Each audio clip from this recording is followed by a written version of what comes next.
Now, I've always loved the PO-33. It's portable, it has a very distinct lo-fi charm, and its workflow is very easy to use and just get a beat going quickly. But now that I'm a busy parent of two, I need something that's just as portable, but can take a track further. And I looked into the successor to the PO-33, the EP-133. It's still not the all-in-one box that I'm hoping for. And that's where the Woovebox comes in. This is more of a Groovebox than it is a sampler, but after several big sampler updates, it now falls somewhere in between the PO-33 and something like the Roland P6. I'm still learning it, but I wanted to show you where I'm at with it. Let's get into it.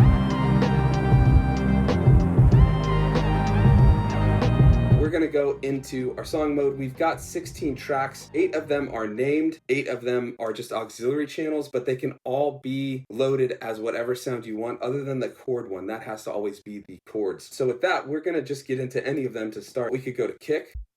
But what we actually need to do is do a value knob hold and hit 14, which is going to get us into the sampler. Now we can change sample bitrate and sample rate, and there's two. We've got the 8-bit, which is much more of the PO-33 style, the crunchy lo-fi, and then we've got the 16-bit, which is a little bit cleaner, something closer to like the 404 Mark II. This is replacing the PO-33, so I want that grittiness. So we're going to keep it on the 44. And then if we go over to here and hold the play button, we can change what sample kit we're using. We've got 16 here. Let's get to an empty one. We're gonna go to 5. I'll show you really quickly how to sample in, but I'm gonna skip through all the different samples I'm loading in. So first hold down right, and then we're gonna hold this down, and that's going to record arm. Let's get in the synth sample to start.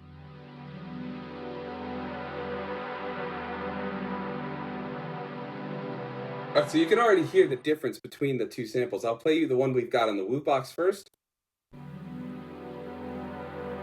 loses a little bit of that high end, a little more kind of graininess to it. We want that though. Now listen to the original. There is much more high end to it, much more clean and pristine. Next up, we need to chop up our samples. So let's go back over to 5, and we're going to hold down right, and that's going to get us to where we can do auto slice or even slice. And I'm going to do 4, and then we're going to hold that.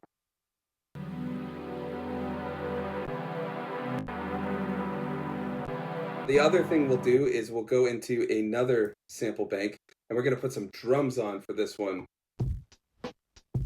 Now, if we go to the end, we're just going to trim that a little bit. There, that loop is now perfect. Now, I could chop this drum, but I actually really like this drum beat, and I think we're gonna put that in as it is. So now we can move the sample chops and drums over to the tracks, which is how we can then sequence them. So now we're running into the one bit of this workflow I find a little bit clunky. As someone that works primarily with samples, these samples themselves, you can't just sequence them from here, from this sampler. You have to move these back into those tracks that we talked about earlier, the bass, the auxiliary, whatever. And so we have to copy this sample kit and paste it over back into one of the auxiliaries. So what I'm going to do is hold down the right button and then go until we find this setting. We're going to hold that down until it says copy. Now we're going to go over to one of those tracks. So now it loaded the bank, and then what we're going to do is hold right, and then we're going to wait until we see paste patch, and then it says okay. And now if we check, we have our chords, but for some reason it doesn't want to play them as nice long chords. So I just wanted to add a quick note while I'm editing this video. After spending a bit more time with the Woovebox and speaking with the developer, what's happening here isn't a bug, it's actually default step length. So I found out that once a sample kit is referenced or pasted to a track,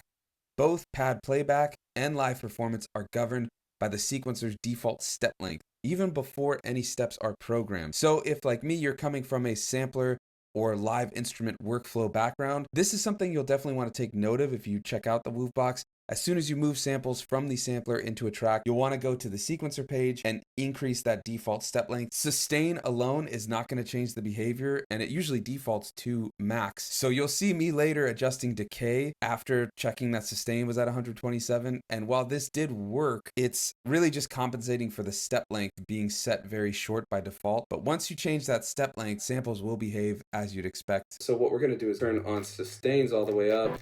Let's get decay up. So there's a couple ways to sequence, and we will look into those drums in a second, but I want to get these samples in first. So we're going to choose this sound to start, and once we've kind of armed it, we're going to go back into our track. Let's go over to A1, And if we go over to the sequencer page, you don't have to go here, but this will just show us when we're not holding it. We're gonna load that track, we're gonna put that there, and then we're gonna put that one there. Now we could also go over to pattern and drop the division to 2 and see how it's slower down. Now it's 2 bars. And let's go over to our sequence, and what we might do actually, take that last little one, just put that there.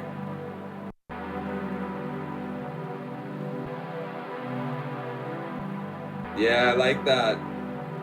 Because this was cutting out because of the way we chopped it, and now we've got that. Now let's go back over to the sampler, and we're gonna see if we can move this other sample pack over. Now what we're gonna do is just program that in.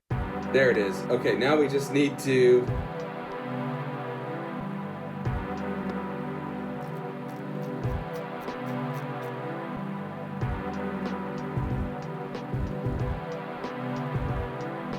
all right, here we go.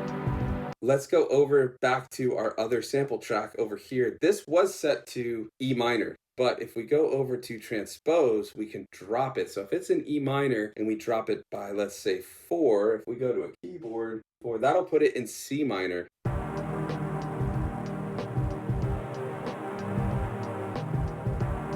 Totally different vibe, right? Now, one thing we do need to do, drop the volume of it. And then what's really cool is we have send effects on every single track, tons of different send effects. This is where kind of the P6 part starts coming into play. But let's go back over to the drums. We're gonna really build those up. Turn on some saturation. And every song in here, of the 16 songs you get, you can set different send effects for. Let's bump that distortion on this, and we're gonna drop the volume. Yeah, there we go. Little reverb on the drums, just a little. Okay. Yeah, that'll work. Let's go back over to the synth, and we're gonna add a little bit crush to that. Really saturate these synths. Yeah, we're gonna do one little bit of distortion and a lot of reverb. Drop that volume down. Unlike the PO-33, we have built-in synths, drums, all that stuff. So what we can do is we can set the key. I know we should be in C minor since originally it was in E minor. We're gonna just do transposing. What we can do is we can set our key. If we get back into song mode and we're on the global menu, we can set C. There we go. So that's our note. So that's set, but let's change this scale to, we'll just do that one. And then now we should have chords, bass, all that good stuff set within the key. Now that we've got that set, let's get back into our song, and let's go with, one thing is we can have everything set to follow the chords, but I don't know if we're going to use chords because we primarily have the chords already set. So what we are actually going to do is load up the bass, and I believe over in global, yeah, we can change it from follow the root of the chord to none, and that should give us a chromatic setting.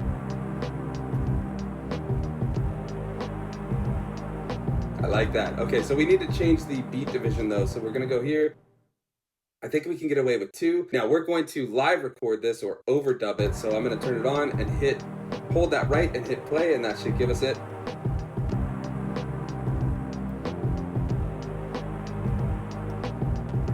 Okay, so you'll notice it set this one over on the sequence. So we're gonna turn this off, arm this guy, and put it on the 1.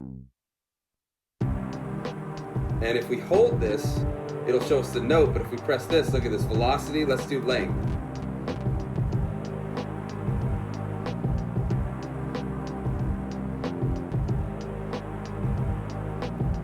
We're gonna shift this one over a bit.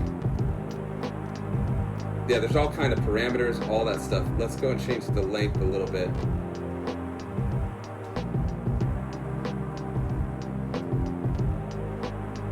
Okay, now, I don't like that bass line, like that bass tone, I should say, so we're gonna go over to patch, and let's see if there's a better preset here for it. That'll work. Now, let's go over to amplitude. Let's add some attack. Little decay.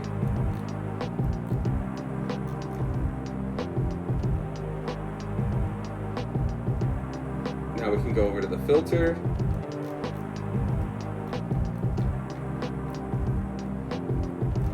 We've got arpeggio, so we could do some sort of arpeggio. Let's see what we got over here.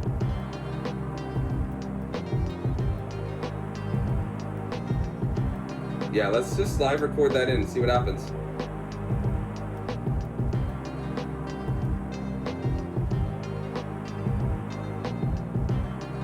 And we could change the nudging, we could probably even quantize it, all that, but we're gonna leave that. I like this being kind of... All right, let's go into the filter. I have an idea. Actually, let's check what patches we have first. Maybe we'll change some patches up.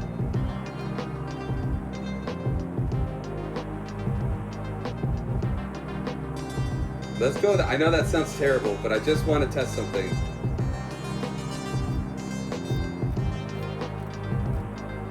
Kill that filter. Add some resonance.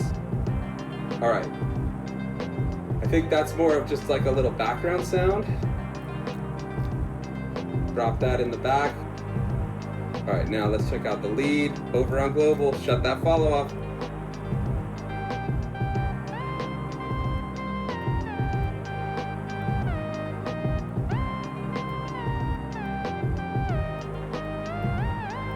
I think we've got our track, and now that gets us to the actual concept of finishing ideas on the Woovebox. There's actually two approaches I've seen so far. One is the more traditional pattern-based way, and that's using a thing called fragments. Every single track has 16 patterns, so you can have B sections, all that. We're not going to do that today. But then you can actually program the fragments to be any of those 16. Hopefully that's making sense. But there's also a live mode here on A15, which if we go here, and everything's playing, right? No more lead. Then all we would do is as the song starts playing, we could just live unmute and mute different parts. Let's say, oh, we want the drums to come next. There's the drums. Now the way we did that sample kick or the sample drum, we can't just, look, if I hit that mute, it's still playing for as long as the decay was set. So there's still some learning curve I need to go through. As you can probably see when it comes to comparing it to the PO-33, it's already way more complicated. There's a ton more to do. I'm barely scratching the surface here. If you want to see more, let me know and I'll be sure to make additional videos on here. We'll definitely be doing more beats on here, maybe some live streams, all that sort of stuff. There's a lot more I want to learn on here, but this is just the workflow I'm starting with because I really want to focus on samples first with the Woovebox. I see a lot of videos that are using it as a Groovebox, but the sampler is actually awesome with those sample rates that are nice and gritty, all the different ways you can chop it. Is some weird clunkiness going from the sampler back into the actual tracks and stuff. I would love to see that get a little more streamlined, a little more simplified. I just want to clarify, I am very new to this, so we're definitely going to get more into it. I wanted to take you along with me as I think I found the replacement for my portable sampling needs, even more so than something like the P6 because it's got all that built-in synthesis and things like that. I'll play out this jam, I'll show you how I'm kind of doing the live mutes, and if you want to see the full jam, I'll post it up for channel members, but just hang out is more than enough. And I do want to say a massive thank you to Evo from Woovebox for sending this over. Thanks for watching, I'll see you next time.